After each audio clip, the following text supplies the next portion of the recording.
So here it comes to the famous closing question. And just to tell you, I stole this from Karen King, who I found out stole it from trigonometry. So this is not this is not my original, but I use it every time anyway. So when you look at society more broadly, what is one issue that we're not talking about enough that we should be talking about more? I should be prepared for this question by now that I've been on your podcast What a is few it, your third or times. fourth time?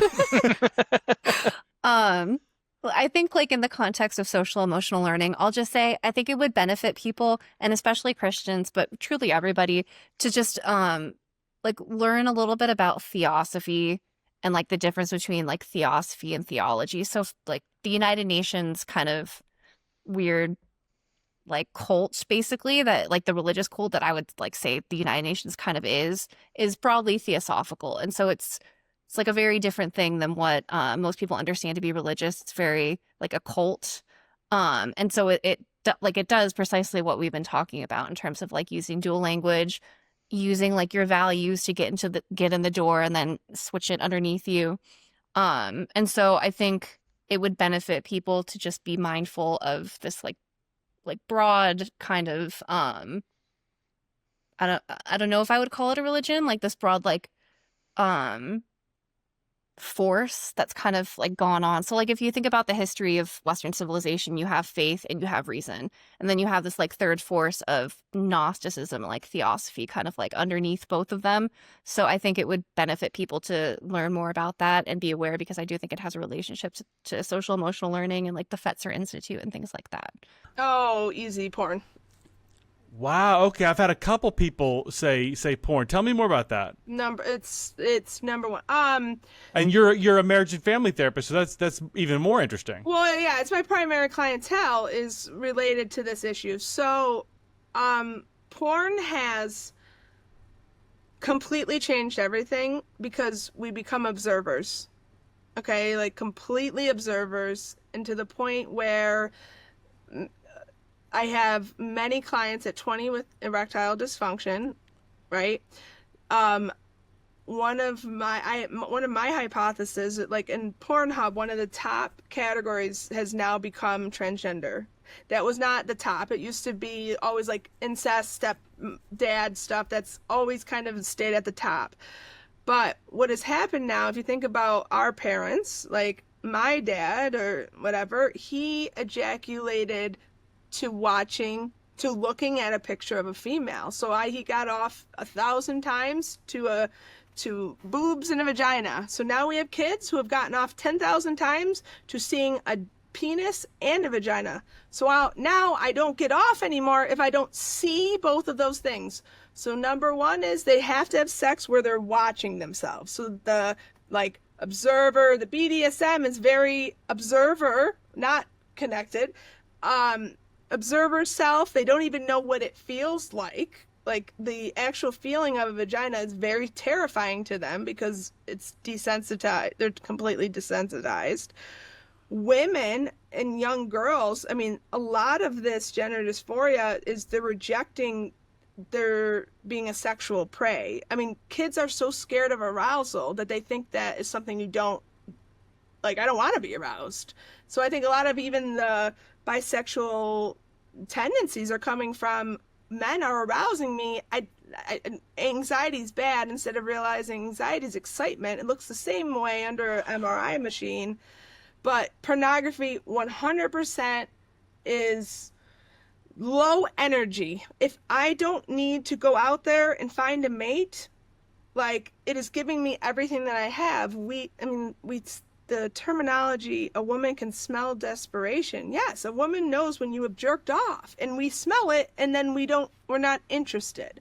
So I just think that people don't even know, like a man, you jerk off in the morning, you go out and find a mate. You don't have the drive that you would have had you not done that. You don't need to procreate, you're just compulsing. So people don't realize like sex is about being a lover. Like I keep talking to people, it's like it's not about getting off, it's about being a lover. And I tell people the only way you enjoy porn is if you objectify yourself, because it's not about Cindy who is Steve's niece who goes to school. Like, you don't need to know anything about them to get off to them. But you then have to go and have sex, which is all about you, all about them, all about what you're feeling. But most of the time in your life, 90% of the time, you get off to no stimulation, not being touched, and not having to do a darn thing, not be who you are at all, and be attractive. So it's completely screwed up, I think, attraction and drive for people to mate. Completely. Potential human extinction, I think, is the obvious one. Any of the things that we're doing, from promoting the feminist v bro competition online through very scientific algorithms to a point where the fertility rate is now like 0.9 among upper middle class Americans, i.e. one baby per two people per life. That's not good. I don't think climate change is very serious, but we should certainly address it, take some of the Swedish papers seriously. But AI is another good example. We seem to be designing godlike robots that have apparently an instinct to prevent themselves from being turned off.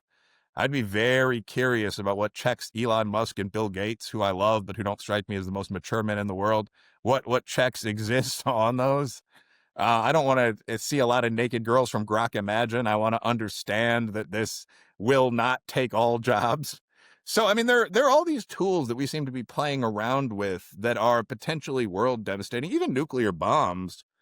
I mean, a friend of mine is a Russian, and his father had a general's level rank in the old Soviet Union, just the sort of guy you'd meet at an Ivy or good state university. And I was talking to him once, and I said, well, in the USA, we're trying to mothball some of our nuclear program. I mean, there's some missiles that we are decommissioning right now. What did you Russians do when the USSR collapsed? And he said, oh, we didn't do anything. Yeah, like all those bombs. I mean, we took them out of like Kazakhstan, but other than that, they're just sitting out there in the Rodina, the term for their great open heartland. We've got a couple in Siberia. So, I mean, at some point, we're going to see a new sun rise over some city when a terrorist gets one of those, or a drunk general just presses a button. So there are all of these doomsday technologies that we've created, potentially AI, recombinant DNA technology, nuclear weapons, hydrogen bomb weapons, that we've never really regulated in any serious sense. So I think the goal of the next century should be kind of cracking down on the end of 20th century experimentation and making sure humans are still here in a couple hundred years. Family. Specifically, it's not enough to say fatherlessness, because it's not just that. I think it's everything when it comes to family separation. The idea that some parents are optional and that you don't really need them, or you turned out fine. The adults get to act recklessly. They expect the kids to respond to the world like adults. The adults get to act like children, be whimsical, chase love and chase dreams and do all these different things. No longer like this person, not willing to humble themselves and work things out. They just say, you know what? I'll replace your father with another man, or I'll replace your mother with another woman. We now have step parents. And that's, that's better than what we had there. Using children as emotional pillows, just throw everything in their direction and hoping that they can withstand it. I can't tell you how many times I've seen where adults convey way too much personal information to children, and essentially having them become their confidants and their children. So you see a lot of this, and all of that links to family separation and the big social issues that we complain about, whether it be homelessness, drug addiction, violent crime, or just general criminality, sexual promiscuity. Most of the time you look and it's linked to some sort of family separation dynamic. So whether they're coming from a single parent home, whether they're coming from being children of divorce, foster care, all these different situations all indicate some sort of family breakdown. And I can't tell you how many times I've written articles and I've had people reach out to me either saying, that's my story. I've had people who worked in juvie who told me that 99% of the kids that into juvie come from broken families. Um, like if someone told you 99% of the people who do a particular thing get cancer, you'd be like, you know what? Maybe we should look into that. Maybe we should take that seriously. Um, and I think that's the case. So obviously, when it comes to criminality, I never got into trouble. I never went into prison or anything like that. But it's like smoking. Um, by smoking, you increase the likeliness of getting cancer, but not everyone who smokes gets cancer. So why don't we decrease the rate of family separation so less children end up in jail? Less children grow up, become adults who get thrown away and put into jail. We'll have less neighborhood tyrants. We'll have less people who terrorize you, who steal from you, who take from you. Less sexual promiscuity. We'll have more women who know what to look for out of a man, instead of landing on these men who don't care about them and procreate with them and create more family separation. And the cycle continues over and over and over. So, for me, my personal story is really important within the book because my story is much more common than the guy who ends up in jail, or the guy who lands on the street. Well, the problem is that when someone sees me and they say, well, you turned out fine, Adam, then it becomes like, well, then it's not that big a deal because ultimately you turned out fine. And it's like, no, there's a path of suffering that I went through, that I could have easily killed myself. I could have easily made a choice and gone elsewhere. And I didn't, and I'm still here and I'm thankful. But it doesn't mean because I seem okay now, doesn't mean that my path to get here was easy or that anyone else's path to get to that point is easy. I had a friend of mine, I was talking about this stuff, and a friend of mine conveyed that he doesn't know who his father is, and it still bothers him, and he's a dad, and he takes being a father really seriously, partly because he doesn't know who his father is, but there's a piece of him that feels empty because he never had that father figure, and his mother is basically not helping him to figure out who his father is. It's like withholding information. So he doesn't feel whole. And that's a massive, massive struggle for especially a young man who's looking for his male identity from his father to not fully understand him. But that's how I even though I know who my father is, I never felt that connection. My father felt like a stranger to me. So I understand where he's coming from, even though I know who my father is.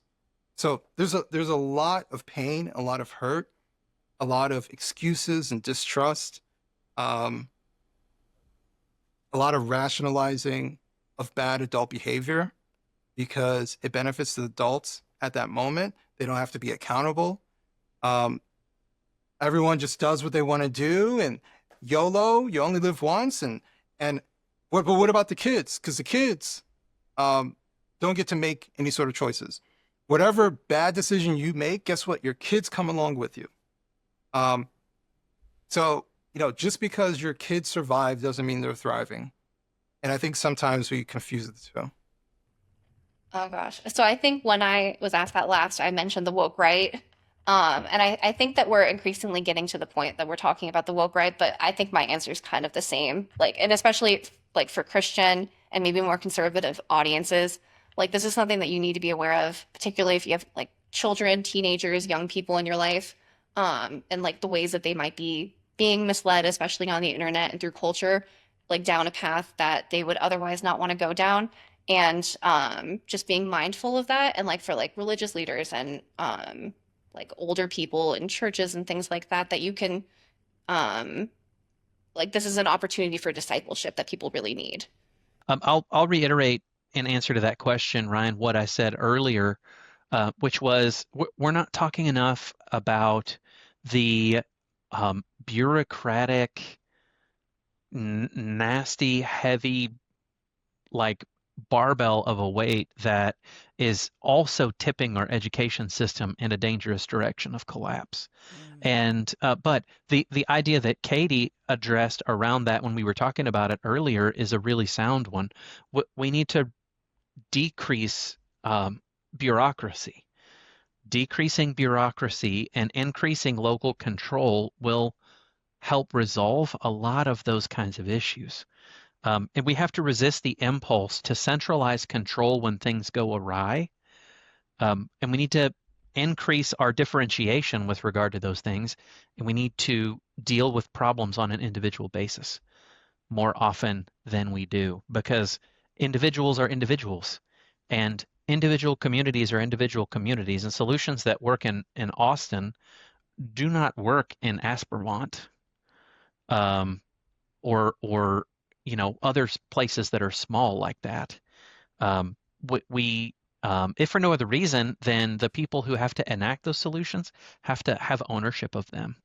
So having some decentralized control leads to decentralized, differentiated ownership of solutions, and innovation increases and productivity increases that go along with all that, kind of tied into what we were discussing earlier. So I think talking about lowering bureaucracy, decreasing bureaucracy, decentralizing, we need to do more of that.